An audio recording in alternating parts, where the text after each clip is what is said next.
बच्चों, आज हम बताएंगे कृषि सस्य विज्ञान भाग 2 के अंतर्गत फसलों की जलमांग।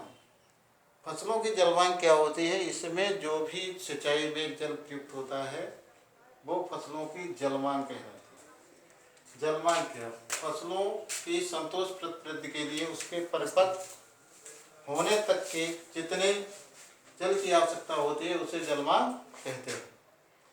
इसमें सिंचाई में जो भी जल लगता है, जो भी नष्ट होता है, वहाँ से कट जाता है, सभी जल इसमें लगाया जाता है, वो फसलों की जलमांग कहलाती है।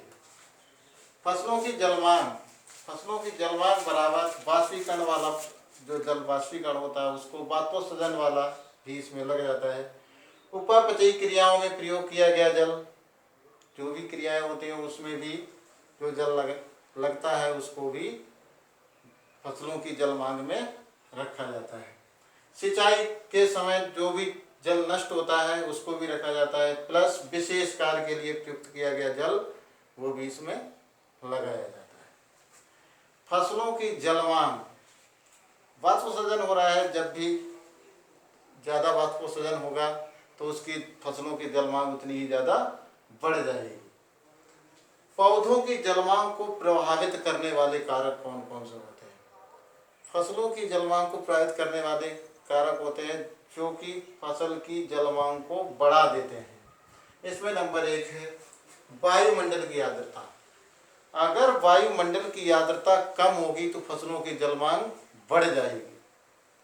वायुमंडल की आर्द्रता यदि कम होगी तो फसलों की जलमांग बढ़ जाती है। नंबर 2 सौर विकिरण।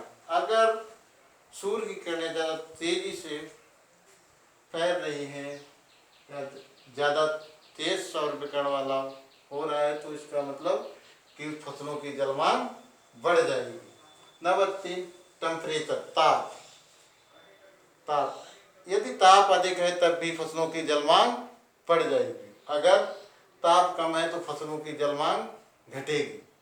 नंबर 4 वायु की गति।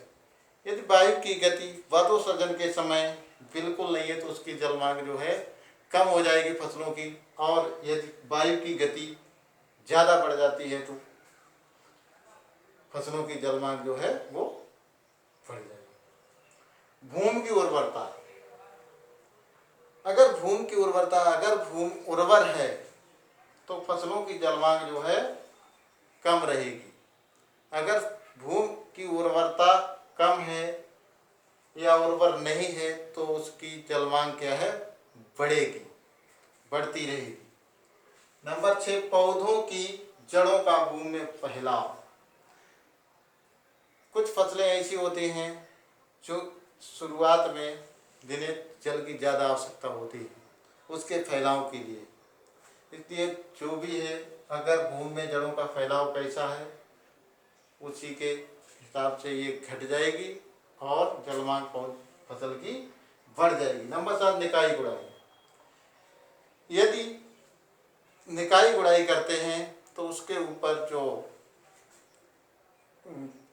हाथों से उसके ऊपर जो कवर कर देते हैं या भूमि के ऊपर जो मिट्टी डाल देते हैं निराई गुड़ाई के समय, जिससे उसकी जो उर्वरता जो है वो कम हो रही है। फसल की पकने की अवधि। यदि फसल की पकने की अवधि ज़्यादा हो जाएगी तो भी उसकी जलमांग क्या है? बढ़ जाएगी। जो फसलें जल्दी पककर तैयार हो जाती हैं उनकी जलमांग जो है कम रहेगी। नंबर 9 पर है भूमि की क्षारीयता। यदि भूमि की क्षारीयता अधिक होगी तब भी उसकी जलमांग बढ़ी रहेगी, और यदि क्षारीयता कम है, अम्लीय भूमि है, तो उसकी जलमांग जो है कम रहेगी।